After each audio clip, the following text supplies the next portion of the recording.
the moonlight play, the moonlight play, the moonlight play. Hello, and welcome to the Maggiolly Art Virtual Art Studio.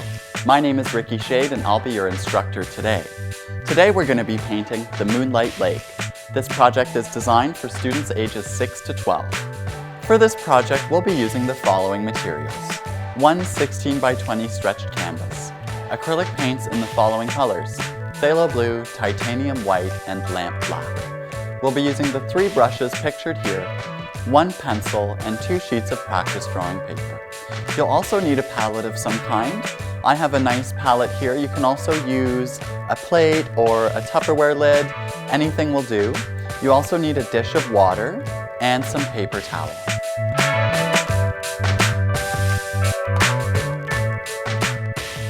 To start off with this project, we're going to paint our background. And to do this, we're going to be using some of the phthalo blue and some of the titanium white. So I've just put a good blob of each color on my palette here. And I'm going to be using the large flat paintbrush.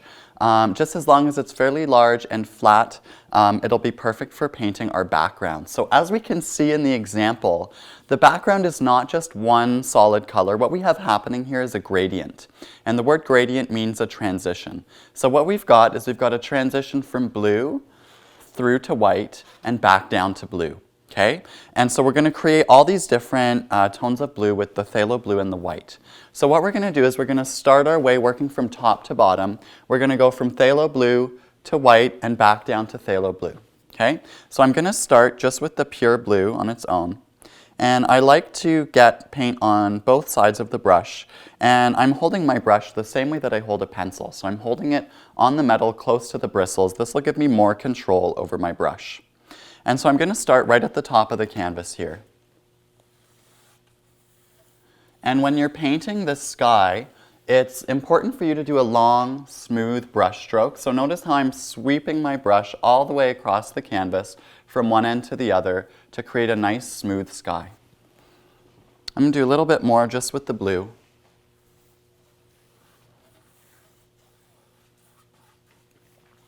Okay. Now what I'm going to do is I'm going to take a little bit of the blue, okay? I'm going to put it over here, so in its own little area. And then I'm going to take a little bit of white, and I'm going to mix it up. And you'll see here we're getting a lighter blue. So I'm going to take this lighter blue now, and I'm going to go ahead and paint my next row with this. Now, before I move further down the canvas, I need to blend the 2 colors together. So what I'm going to do, I'm not going to take any more paint on my brush. I'm just going to use it the way it is. And I'm going to gently brush this lighter blue up into the darker blue. And I'm using a lighter pressure with my brush here in order to blend the colors together. I want that nice soft transition to create my smooth gradient. I'm now going to just do a little bit more with this blue that we've just mixed. As you're painting your sky, you're going to notice sometimes a darker blue might be sort of unleashed from the brush when you weren't expecting it. Don't worry about that, that's fine. Some streaks in the sky is actually going to make it look a lot nicer. I'm going to take another dip of white, and add it into my blue here to make a lighter color. And continue. Again, guys, I'm trying to get this nice, long, smooth brush stroke, okay? And I'm doing my best to cover the white space of the canvas. So you'll notice I'm having to do this long, smooth brush stroke a few times in order to get the paint into the weave of the canvas. And once again, I'm going to blend. So I'm using a soft, gentle stroke to blend the colors together before I continue painting further down the canvas.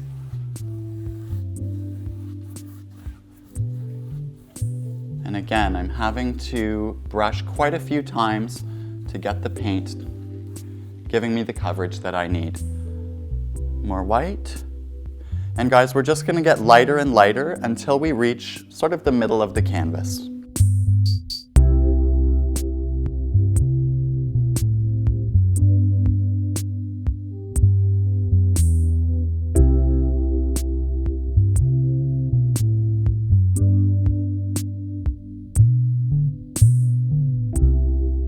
Alright, so now that we've reached the sort of middle area of our canvas, I'm going to just take some pure white paint onto my brush to create a really, really light area here in the middle.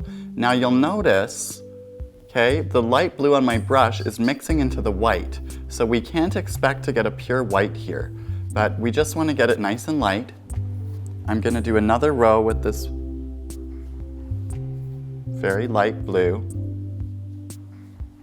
Okay, so that was row number 2. Now I'm going to do one more, just with the pure white on my brush. Remember that long, smooth brush stroke. And now, guys, we need to flip our gradient over. So I'm now going to start moving from white through darker shades of blue towards the pure phthalo blue. So I'm going to take a touch of blue, and I'm going to first mix it into this really, really light color, because I only want to move one step darker now. I don't want to get too dark right off the bat. And the long, smooth brush stroke. Again, I've got to go a few times to get that smooth coverage over the canvas, and I need to blend it up. So I'm just gently brushing this blue up into the lighter space that we just painted. Gentle sweeping motion with the brush.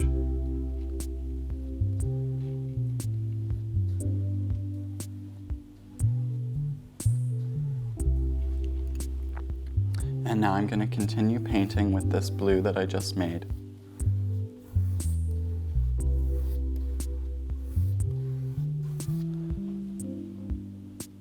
And we're just going to keep adding more blue and getting darker and darker as we move our way toward the bottom of the canvas.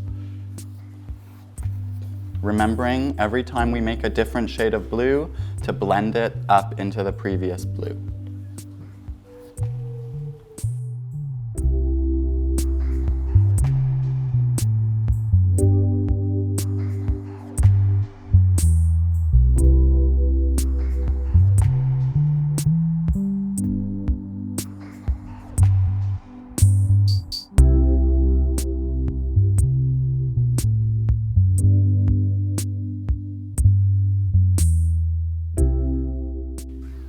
So now that I'm pretty much at the bottom of the canvas, guys, I'm just going to take some of this pure phthalo blue onto my brush to paint in the rest of the space. And again, that light blue that I already have on my brush is going to mix with the phthalo blue, so it's not going to just be the pure phthalo blue.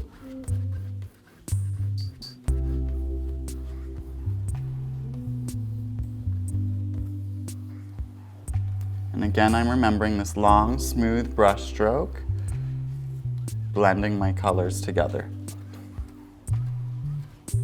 So there I have my background gradient. So we've gone from phthalo blue through to a lighter blue, lighter, lighter, lighter, towards nice bright white in the middle of the canvas. And then we've come back down, adding more blue to our color to go from the white to a darker blue. We need to let that dry for a minute.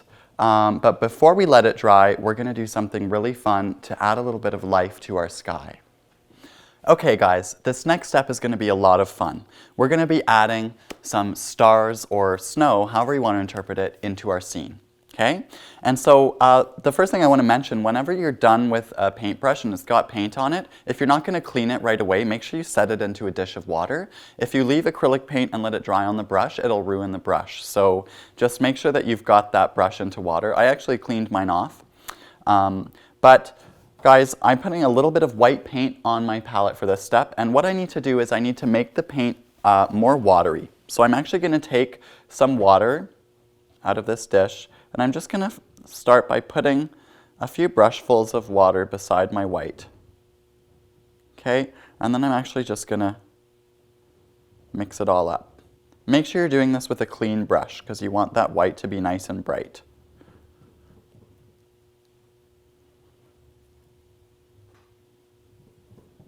And I'm just trying to use my brush to break up all of the clumps of white and incorporate it into the water.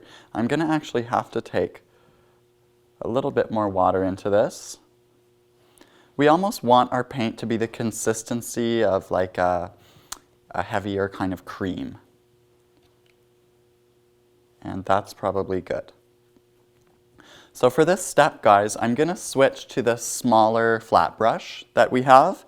And I first want to start by saturating the brush with this watery white paint. Okay. Now, this is a flat brush. So for this step, we want to make sure that we're holding our brush flat so that the bristles are horizontal to the ground. And what I want to do with my brush held flat, I'm going to hold it in my left hand, and then with my right hand, I'm going to pull up on the bristles. So you'll just have to watch me do this. And we want to be gentle when we're doing this. I'm not flicking it really intensely. I'm just gently pulling up on the bristles, and we can see we're getting this beautiful spray of stars.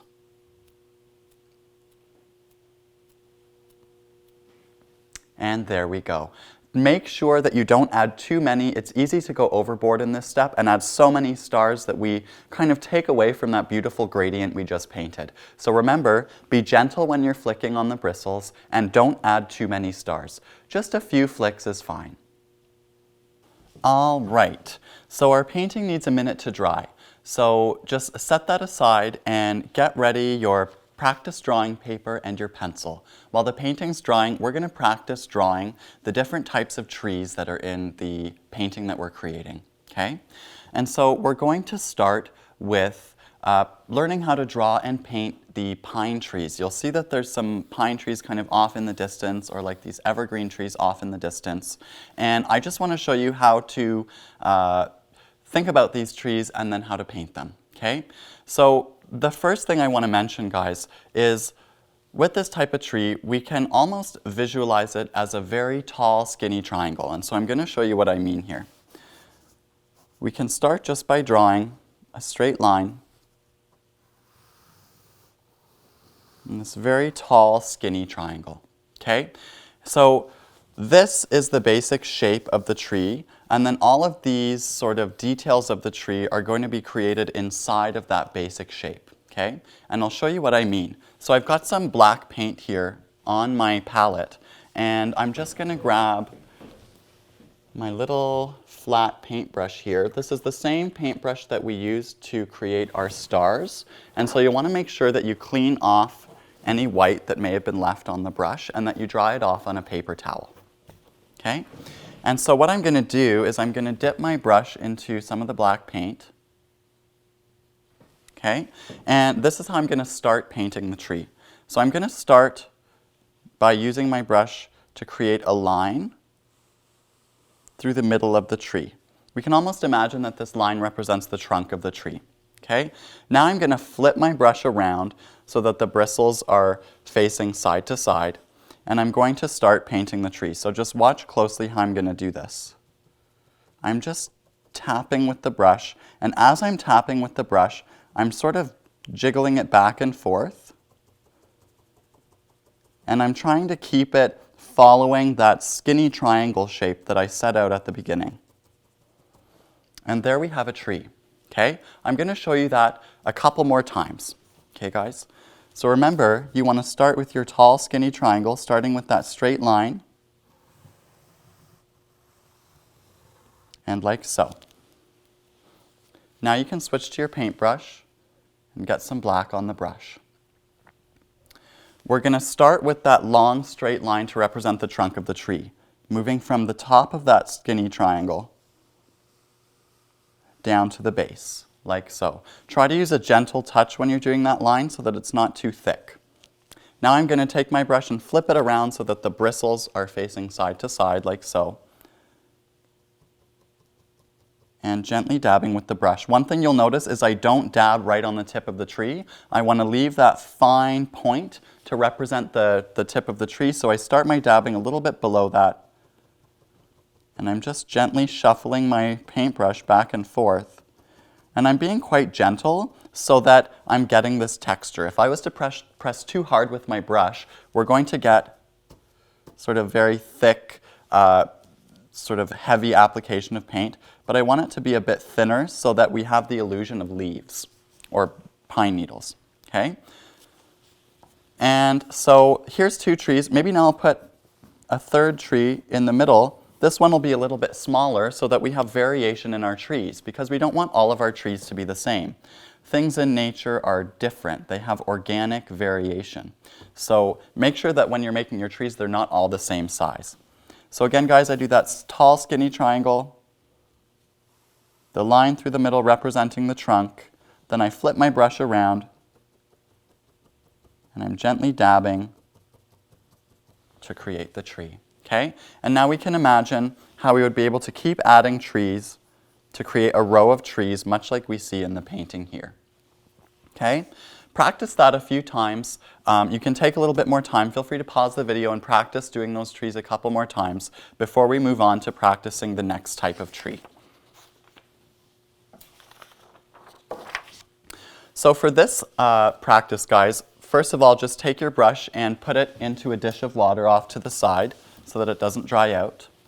We're going to practice creating this more sort of branchy type of tree that we see in the foreground of our image, okay? And so the first thing I want to mention with this tree, or with any tree, the same rule applied to the pine trees. The tree is thicker at the base, so it's thicker the closer it is to the ground, and as it moves up into the sky, it gets sort of skinnier until at the tip of the branch, it's a very fine point, okay? Another thing to note about the tree is we're not going to be using straight lines like this, okay? We're also not going to be using a perfect wavy line like that. Things in nature, again, have organic variation, so we need to make sure that our lines are a little bit more random and have a little bit more variation. So I'm going to start drawing the tree, so everybody pay attention. I'm going to start with the base of the tree. Okay, and notice how my line is somewhere between the straight line and the wavy line. I'm almost imagining I've got a little bit of a shaky hand. Okay, I'm going to create the other line to represent the other half of the trunk. Okay, and there's my tree trunk. And now I need to start creating some of these other branches branching out from the trunk. So I'll start with one here, and I'm going to start with this part of the branch coming out, and maybe it's reaching up like so. And the other half of the branch. Now guys, one thing you'll notice, like I said before, the branch is thicker the closer it is to the ground, and as it moves up away from the tree, it gets skinnier and skinnier. You might have to practice this a few times to get it. There's one branch. Maybe my next branch I'll draw coming up like so. Okay.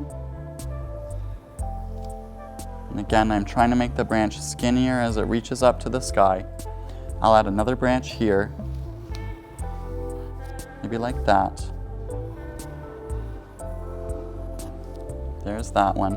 And I just want to add a few more branches. And maybe I'll have another one, little one here. Okay, so there is a basic tree. Remember to keep your lines a little bit shaky, a little bit random. Make sure that your tree is its thickest at the base of the trunk, and as it moves up towards the sky, it gets skinnier and skinnier. So you'll notice it's this thick here, it's about half as thick here, it's about half as thick here, so it gets skinnier and skinnier. I'm going to just flip over and demonstrate drawing the tree one or two more times for you to see.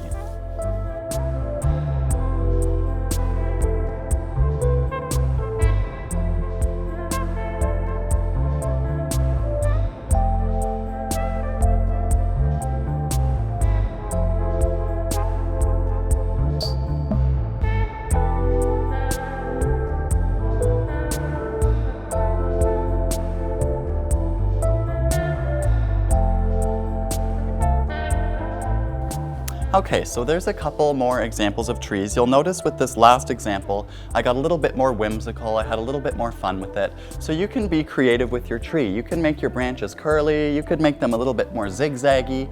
You can feel free to express your creativity through how you draw your tree, just as long as you follow the few basic rules that I've lined out in this demonstration. If you'd like, feel free to pause the video and take a few minutes to practice drawing this type of tree before we move on to the next step of our painting. Alrighty guys, before we start this next step, it's very important that your painting is dry. So if your painting still needs a minute to dry, please keep practicing drawing and painting your trees, okay? Once your painting's dry, we can get back to work. We're going to use our pencils first, and the first thing we need to do is draw a horizon line on our painting. For those of you who don't know what a horizon is, when you look off at a landscape and you're looking off into the distance, way, way far away, you'll see that point where the land and the sky meet, and that's called your horizon line. In our picture, the horizon line is going to be here at the brightest area in our gradient that we painted. So I'm finding where I have my brightest white, and in that space, I'm just going to draw a straight line. If it's not perfectly straight, that's fine. Don't worry about it. Just get it as straight as you can, okay? Once I've got my horizon line drawn in, the next thing I need to draw is the shape of a little piece of land down at the bottom. And you can see that here in our example, okay? You can see this piece of land that the foreground tree is growing on, okay? And so when I draw that piece of land, guys, I don't want to make a big wave. I don't want to make a straight line. Kind of like with the tree, I want to make a natural looking line. So just watch how I'm going to do this, guys. I'm going to start over here. It's going to be hard to see probably. But I'm going to draw this hill shape on the bottom part of the canvas. Okay, guys?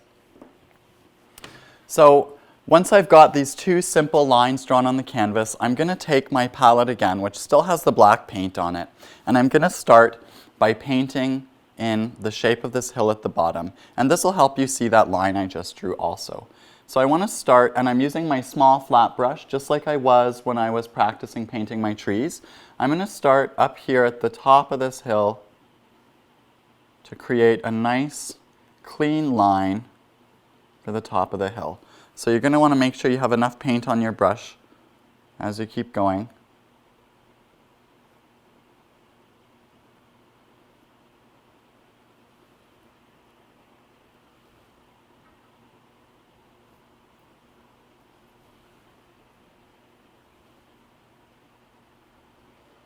All right, so I've drawn in now with paint the shape of my hill, and I want to paint inside the shape.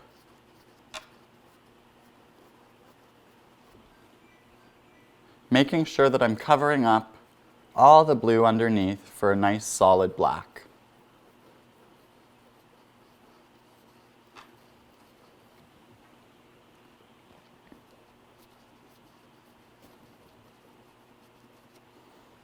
And there we have our hill shape in the foreground. We're now going to move up towards this horizon line where we're going to create that line of evergreen trees. And guys, for a lot of us, it's going to be a lot easier if we take our pencil and we remember that tall, skinny triangle shape that we drew in our practice drawing. We can draw on some of these tall, skinny triangle shapes. Remember, some are taller than others. Some can be perfectly straight up like this. Some could be leaning over a little bit. Trees in nature are all quite different, right? So remember to not make them all the exact same. Okay? And you don't have to draw the skinny triangle if you don't want to, okay? So one thing that you can do is just paint it, and I'm going to show you both ways. So I'll start with the trees where I've drawn the skinny triangle, and we're just going to go through again. Remember, starting at the top with that line to represent the trunk of the tree. And guys, one thing you also want to do here is just put a little bit of black along the horizon line so you have really clearly defined where that horizon line is, because you don't want to put any paint beneath that line. Okay? And then once again, flipping my brush around, just like I did in my practice, dabbing to create the tree, remembering the tree is really skinny at the top and gets a bit wider down toward the bottom of the tree. So I'll finish up these trees that I've drawn.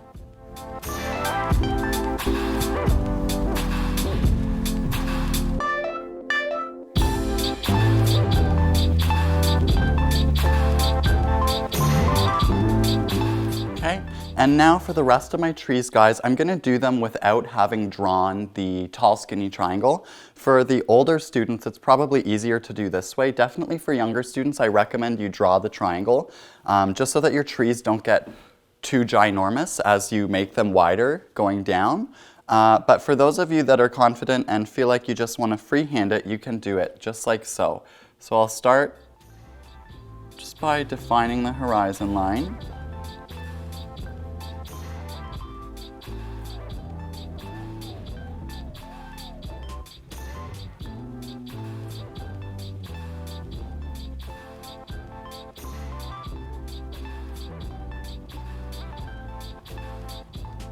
And now I'm going to go in and start doing the trees, again just with that line to represent the trunk. And then I flip my brush around. Okay, and I'm just going to go ahead and add trees all around my horizon line. I'm leaving a couple little gaps between the trees, and I'll show you why in just a minute.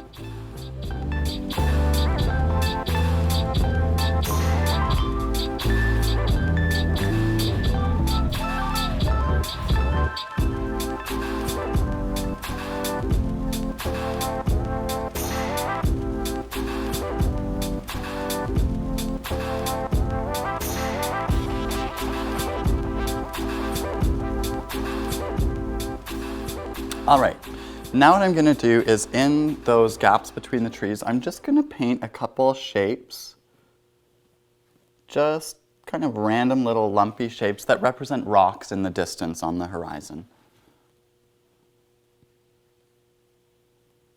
And maybe one there, and one there. Okay, and so there I have my horizon line with the distant evergreen trees and a couple rocks, and now I can move on to my foreground tree. Now this is where it gets a little bit trickier, guys. I'm going to take my flat brush and I'm going to put it away here into my water so it doesn't dry out, and I'm going to pick up this smaller round brush that I have here, okay? And so what I'm going to do, using my black, we have to remember back to our practice drawing. And we're basically completing all the same practice drawing steps, but we're using our brush instead of our pencil. So I'm going to start by creating the trunk of the tree. Now it's up to you where you want to put the tree. You could put it on this side, you could put it on that side. I just don't recommend putting it right in the middle. Okay, guys?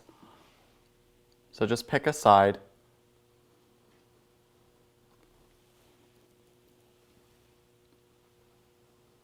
And so there I've created my trunk. I'm just going to take a minute to paint inside the trunk. Okay, and now I'm going to start to create some of my branches.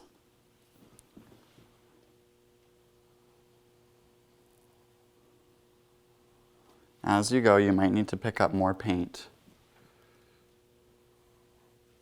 Okay. Remembering, the branch gets really skinny up at the top, and then I can go in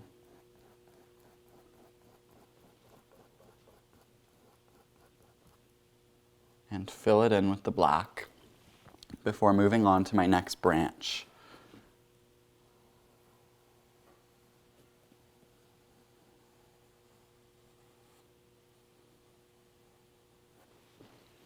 I'm going to make a really tall branch now. Remembering to keep that line a little bit shaky, more natural looking. And then I can fill in the shape.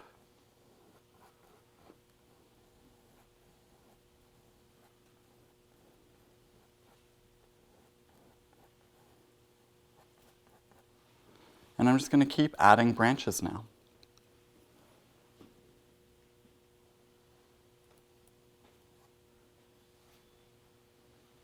If you find it's helpful for the tip of the branches, you can use your small flat brush that we had used before. If you need a little bit of a finer point on the end of your branch, okay? So feel free to switch to this brush for the tips of the branches if you need. But most of the branches can be done just with this brush.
And when you think you're done, it's always good to just take a step back, have a look at your tree. Think if you have enough branches, maybe you need to add a couple more, but I think I'm probably good here. Okay, and so I'm going to just move us on to the next step. Alrighty guys, we're back. Before you move on to this step, please make sure you wash your brushes and that you've got some clean water, so just give everything a refresh. I cleaned off my palette and put a little bit of white paint on. Okay, before I start painting though, I need to do one more element of drawing, and what we're going to be creating next is the moon. This is the Moonlight Lake after all, so we need to add a moon into our sky. If you left a little opening in your horizon line, it's nice to pop it in there, but if you didn't have that, then just put it a little bit higher up. Okay, I'm going to just draw my moon freehand, but for a lot of us it's difficult to draw a perfect circle, so feel free to use a little tracer. This is just like a little roll of tape, or you can use a little bottle cap or anything that will help you get that perfect circle shape. Okay, but I'm just going to go ahead with my pencil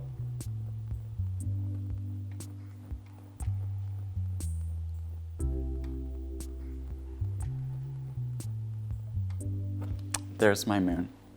Now I'm going to start with my small flat brush again and some white paint, and I'm just going to paint inside of the moon shape. This will be quite tricky for some of us. You just have to do your best to keep it within that nice circle that you've just drawn.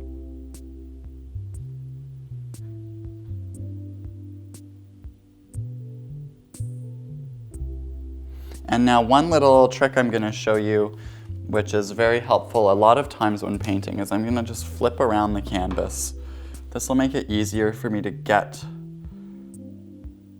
the shape correct.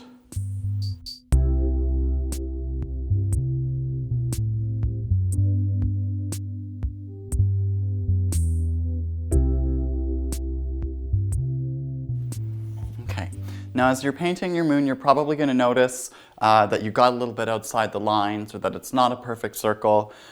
We can only be so perfect, right? So don't be too hard on yourself. Just do your best. Try to get it as good as you can. But if it's not 100% perfect, nobody's 100% perfect. So I'm sure you did a fine enough job, okay? So I've got my moon in the sky. Now, if we have a moon in the sky, we have to have some kind of reflection from that moon in the water, because really what we've done by adding this horizon line across the middle point of our painting is we've separated our background gradient into a sky section and a water section. So whatever's in the sky will be reflected in the water. Okay? And you'll notice here we've got this beautiful sort of reflection of light dancing across the surface of the water, all the way from the horizon down toward the foreground. And so there's going to be a few steps to create this, and you'll just have to pay close attention to what I'm doing here. We're going to keep using our small flat brush, okay guys? And so the first thing I want to do, just watch closely, okay, is I'm just going to imagine, okay, the moon is here and it's shining, and the light is going to be directly below the moon and coming down in a straight line across the surface of the water, okay? So it's actually going to be helpful for some of us, just really, really lightly,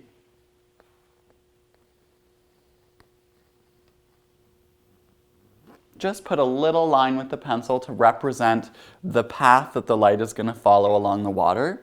And then I'm going to go in with my white paint, and I'm going to just put some little strokes of paint, sort of horizontal lines. So I'm just sort of sweeping my brush back and forth, trying to keep them as straight as I can.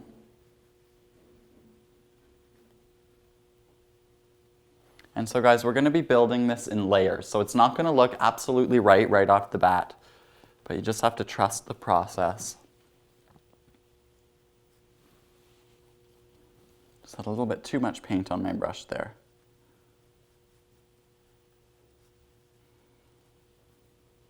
And all the way down to the water's edge here. Okay, I'm going to go into some areas where there's maybe not quite enough, and just add a couple brighter strokes.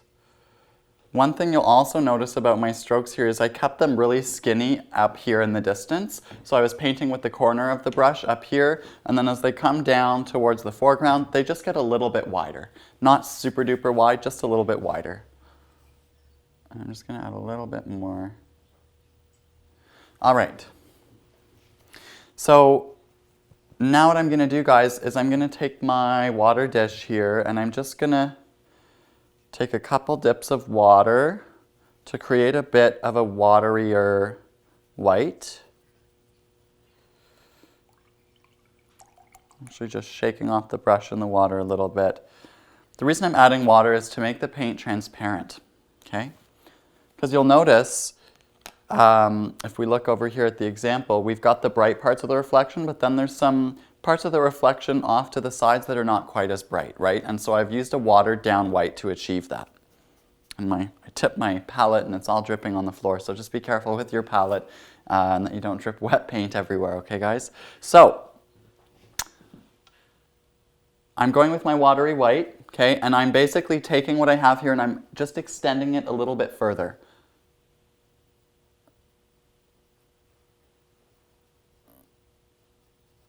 Okay, and then I actually just want to smudge it out with my hand a little bit. So I'll show you as we keep going. So I'm basically doing the same thing I just did, just making it larger, and then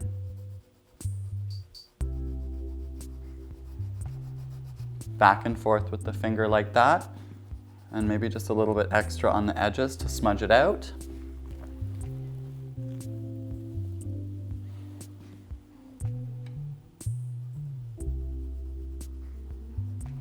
And again, as it comes down toward the bottom of the water, it's going to get a little bit wider.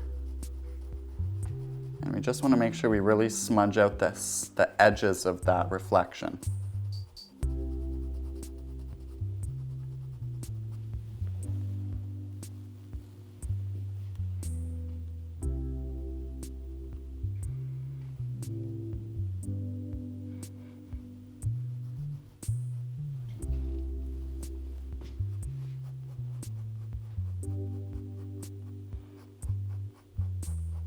So I kind of smudge through the middle and then I go onto the edges and I just pull it out.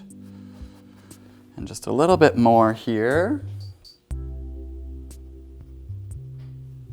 I just want to be careful that I don't get any on my black at the bottom there, so just take care there. Okay, I'm just going to step back and have a look compared to my example. And so I'm pretty happy with it. I'm just going to add maybe a couple brighter spots up through the middle of the reflection, just to really make the middle pop.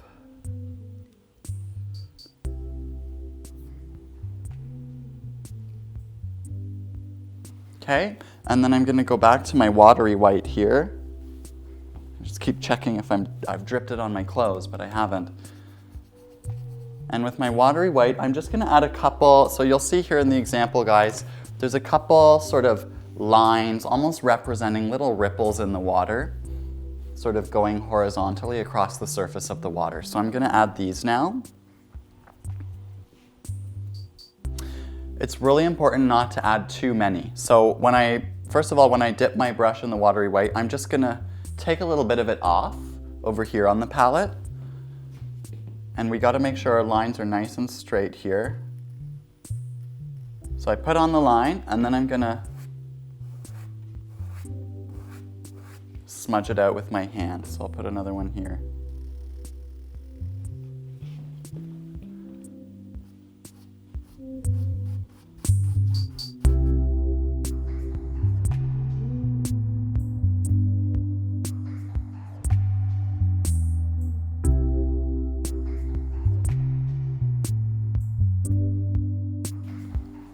So I see one of my lines got a little bit wonky there, but I'm happy with how the majority of them look.